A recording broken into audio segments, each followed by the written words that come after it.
Olá, olá, BPM Friend! Hoje vamos falar de um assunto que afeta todas as empresas, pequenas, médias ou grandes: desperdícios. Pronto, falou em desperdício, os gestores já começaram até a suar. Você já parou para observar como os nossos processos diários estão cheios de desperdícios que nos custam tempo e dinheiro? Então hoje vem comigo encarar de frente esse monstrinho do desperdício.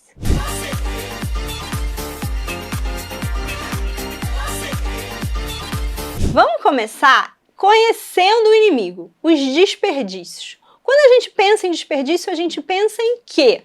Uso sem proveito, perda, excesso. Não é isso? Um exemplo, quando você decide fazer um bolo, se empolga e compra muitos ingredientes. Quando você olha no final das contas, sua cozinha está cheia de farinha e de ovos que não serviram para nada e que vão ficar ali guardados, ocupando espaço. Isso é um desperdício. Primeira pergunta: quais são os desperdícios que você tem aí escondidos no seu processo? Comenta aqui embaixo para mim, BPM Friends. Quando a gente olha para o Lean, um dos princípios básicos é o conceito japonês de muda, que está relacionado à ideia dos desperdícios ou ineficiências nos processos de produção e gestão. Existem diferentes tipos de desperdício.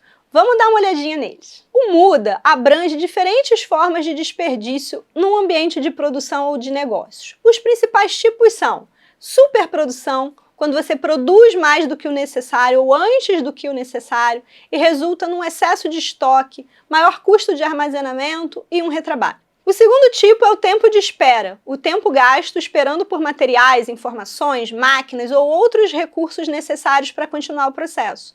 Isso pode resultar em atrasos e aumento do tempo de ciclo. O terceiro é o transporte excessivo, quando você tem uma movimentação excessiva de materiais ou produtos entre diferentes etapas do processo, o que aumenta o risco de danos, perdas ou atrasos. Você pode ter ainda o processamento excessivo, quando você investe mais trabalho do que seria necessário para produzir o produto ou serviço desejado, incluindo atividades redundantes. Estoques excessivos, quando você mantém mais estoque do que precisa para atender a demanda atual.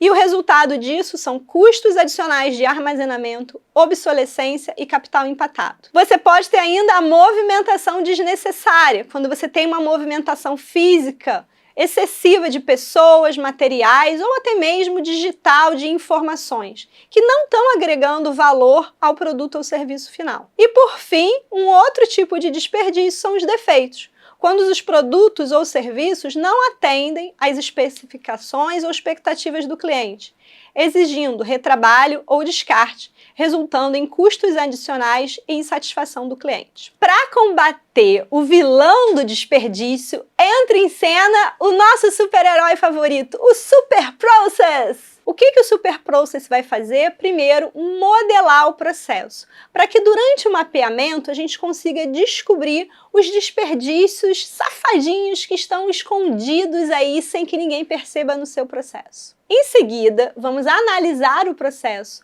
identificando as causas desses desperdícios e vendo se a gente tem problemas mais sistêmicos. Terceiro passo, melhorar o processo. Ou seja, chegou a hora de resolver o desperdício. A gente vai implementar mudanças progressivas nos processos para que a gente possa eliminar esses desperdícios. E por fim, se a gente quiser, automatizar o processo. É a hora de usar a ajuda da tecnologia, dos equipamentos e dos sistemas para diminuir os erros humanos e eliminar o retrabalho. Vamos ver um exemplo para ficar mais claro? Imagina que a Dona Maria é apaixonada por artesanato e abriu uma pequena lojinha numa rua bem movimentada do seu bairro.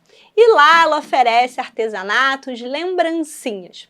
Como todo pequeno empreendedor, Dona Maria começou a passar por alguns desafios. Primeiro, em relação à satisfação dos clientes. Começaram a chegar algumas reclamações em relação à qualidade das mercadorias. A Dona Maria também está percebendo que os prazos para confeccionar o artesanato estão ficando meio apertados e que os custos estão subindo mais do que ela tinha previsto. E agora? Dona Maria chamou a Deca para ajudar a analisar os seus processos e entender o que estava acontecendo. A Deca mapeou os processos desde a seleção de mercadorias até a entrega de produtos finais para os clientes. Com base nesse mapeamento, foi possível identificar os gargalos e os pontos de desperdício existentes nos processos de produção da Dona Maria. E o que a gente descobriu foi, primeiro, superprodução. Ela produzia mais do que era necessário para entregar aos clientes e estava começando a acumular um estoque desnecessário. Segundo, defeitos. Alguns produtos estavam saindo com pequenos defeitos e precisando ser corrigidos manualmente. Terceiro, movimentação desnecessária. O espaço de trabalho estava muito desorganizado, as ferramentas bagunçadas e espalhadas na área de trabalho aumentavam a necessidade de movimentação e dificultavam o trabalho de produção. Com base nessas análises, Dona Maria implementou uma série de mudanças na sua loja. Primeiro, estoque just in time. Ela produzia somente de acordo com os pedidos que ela tinha recebido do seu cliente, sem acumular estoques. Segundo, padronização de processos. Dona Maria padronizou a forma como os processos eram executados para evitar esses pequenos defeitos que estavam escapando. Terceiro, organização do espaço de trabalho. Dona Maria otimizou o fluxo de trabalho no ambiente da loja e cada ferramenta ganhou o seu lugar específico. Com essas mudanças, Dona Maria experimentou uma transformação significativa no seu negócio. Primeiro, redução de custos, custos mais baixos de produção.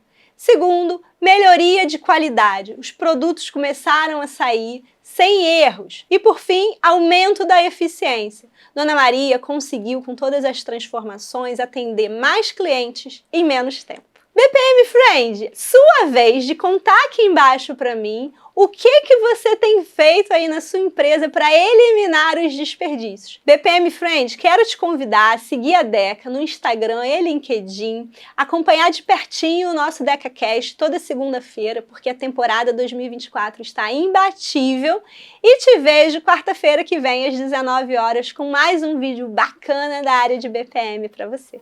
Até lá!